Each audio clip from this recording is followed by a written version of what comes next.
George Orwell, English novelist, poet, and critic, responsible for some of the most famous dystopian critiques of society the world's ever seen. We all know George Orwell, right? But do we? Do you? Stick around and you will. George Orwell was born Eric Arthur Blair on June 25, 1903, in Motihari, British India, now simply India. His father, Richard Walmesley Blair, oversaw opium production in British India for sale to China. His mother was Ida Mabel Blair. Eric had two sisters, Marjorie, 5 years older, and Avril, 5 years younger. When Eric was 1 year old, his mother took him and Marjorie to England. From age 8 to 13, Eric lived and learned at a boarding school, going home only for school holidays. He grew fond of writing and using words to express himself. At the age of just 11, he had a poem published in the Henley and South Oxfordshire Standard, encouraging British men to enlist in the war. In 1917, Blair became a student at Eton, where he was taught by Aldous Huxley, among others. Reports say that Blair was not a particularly good student, and without a scholarship, he would be unable to go to university. So, in 1922, he joined the Imperial Police, of all things, in Burma, which was a province of British India at the time. Blair recalled he faced hostility from the Burmese, saying, "I was struck between my hatred of the empire I served and my rage against the evil-spirited little beasts who tried to make my job impossible." Blair earned a reputation as a bit of a contrarian, spending his free time doing trivial things like reading and going to church. He became fluent in Burmese and grew a pencil mustache, which he maintained throughout his life. He contracted dengue fever in 1927 and returned to England to recuperate. Once free of Burma, he decided he didn't wish to return and would instead stay in England and become a writer. Burma, of course, wasn't a complete loss. It gave him fodder for the novel Burmese Days, as well as the essays Hanging and Shooting an Elephant.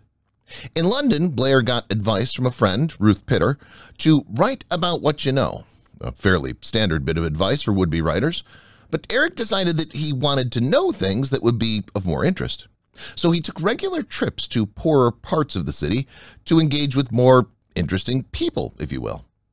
In 1928, he moved to Paris and wrote for Le Monde, a political and literary journal, GK's Weekly, and Le Progrès Civique, where he used the life experiences he gained from the London ghettos to pen stories about poverty under another pen name, P.S. Burton.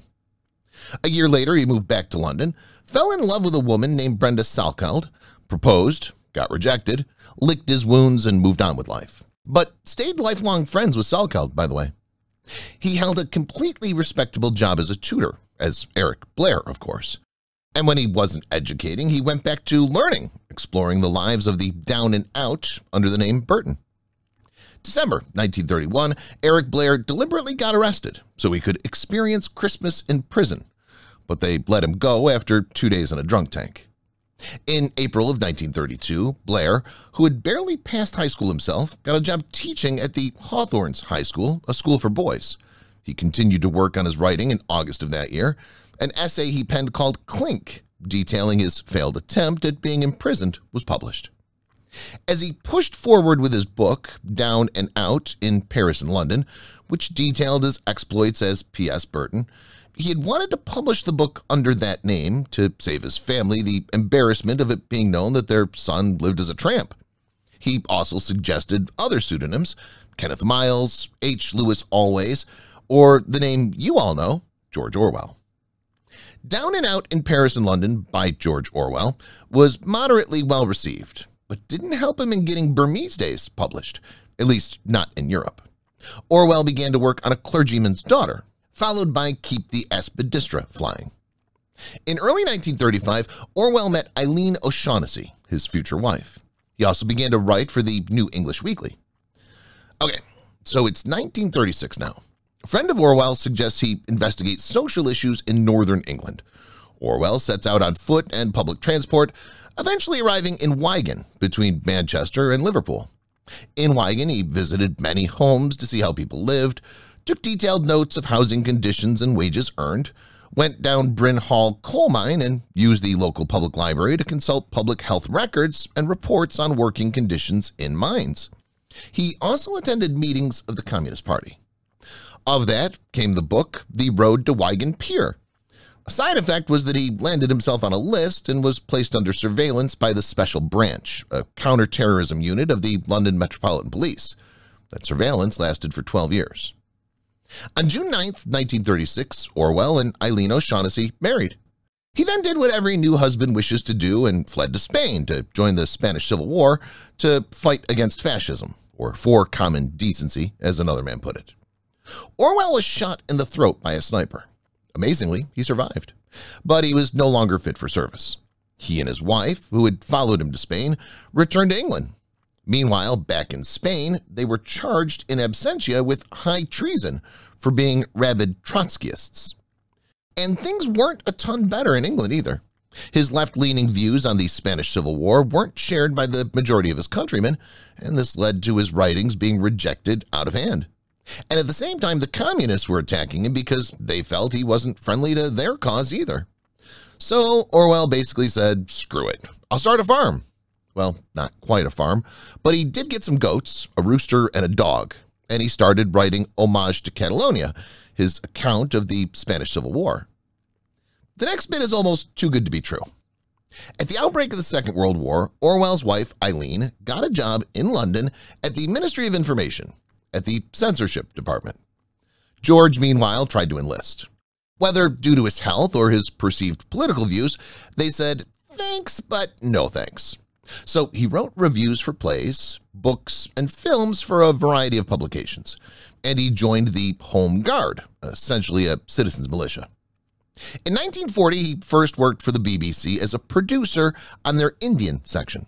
The following year, he was taken on full-time by the BBC's Eastern Service. Interestingly, Orwell allegedly said during the interview for his job that he accepted absolutely the need for propaganda directed by the government. His job basically was to program propaganda, or cultural broadcasts, they called them, to counter Nazi propaganda in India. Side note here, around the same time, Orwell had dinner with H.G. Wells, which allegedly degenerated into a fight because Wells felt slighted about something Orwell had said in an article he wrote. Give the video a thumbs up if you wish you were at that dinner party. In March 1943, Orwell started working on Animal Farm. Shortly later, in September, he resigned from the BBC. In November, he also resigned from the Home Guard. In May of 1944, the Blairs adopted a son, Richard Horatio Blair. Just a month earlier, Animal Farm had been finished and was ready for publication, but Orwell had trouble finding a publisher. Many considered it an attack on the Soviet regime, which was at the time an ally against the Nazis. Enemy's enemy and all that. Of course, it was an attack on the Soviet regime. Orwell actually referred to it as a satirical tale against Stalin. Seems like Orwell was never on the right side of the whole socialism thing. And if that wasn't enough, tragedy struck the Orwell family. In March 1945, Eileen went into the hospital for a hysterectomy and died unexpectedly. Anyway, eventually Animal Farm became a thing. It's almost a miracle it did. I kind of wish I could do a video just on how Animal Farm almost wasn't. But it was finally published in England in August 1945 and in the US a year later. Of course, as soon as World War II ended, the so-called Soviet regime fell out of favor with the Brits and the Americans, and Animal Farm became a hit with the English-reading public. That made Orwell a sought-after figure, and he made the most of it, doing journalistic work for a variety of publications while working on his final and most well-known work, 1984. Following Eileen's passing in late 1945 and early 1946, Orwell made several hopeless and unwelcome marriage proposals to younger women. But with nothing but rejection, Orwell moved to Jura, Scotland with his younger sister, Avril, as well as poet and author Paul Potts. Potts didn't stay long, quite reasonably upset that one of his manuscripts was used to light a fire. Orwell went back and forth from London to Jura to work on journalistic work and 1984, respectively. In June 1949, Orwell's magnum opus, 1984, was published to great acclaim. By the way, this whole time, going back several years in fact, Orwell's health is declining. And at this point, mid-1949, he's practically on his deathbed with tuberculosis. What better time to get married? And he did. On October 13, 1949, Orwell married Sonia Brownell, who had worked for the propaganda department of the British Foreign Office and is rumored to be the model for Julia, the heroine of 1984. So why haven't you heard of Brownell until just now? Well, you kind of did. She's one of the young women he proposed to in 1945, but she laid low until mid-1949, then showed up to cheer up George, or to collect on his royalties when he died. Depends on who you ask. But by all accounts, she worked hard to maintain Orwell's good name after his passing.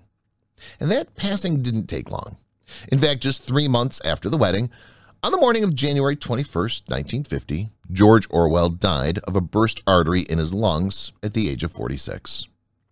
Orwell's gravestone bears the epitaph, "Here lies Eric Arthur Blair, born June 25th, 1903, died January 21st, 1950. No mention is made on the gravestone of his more famous pen name. Following Orwell's death, his works only gained popularity, especially Animal Farm in 1984. They seem to both be on every list of the greatest books of the last 100 years, or ever, or whatever. Orwell's contributions to society, particularly English lexicon, are astounding. Big Brother, Newspeak, Doublethink, Thought Police, Thought Crime, not to mention Orwellian itself. The fact that he packed so much existence into just 46 years is astounding. The effect that his existence has had on books, movies, TV shows, and even music since then is practically incalculable. Thanks for watching. If you enjoyed the video, let us know by hitting that like button. If you want to see more content like this, subscribe too, and leave a comment. Lastly, check out Life Story on Instagram, Facebook, and X. We've got the links in our profile. Okay, see you soon.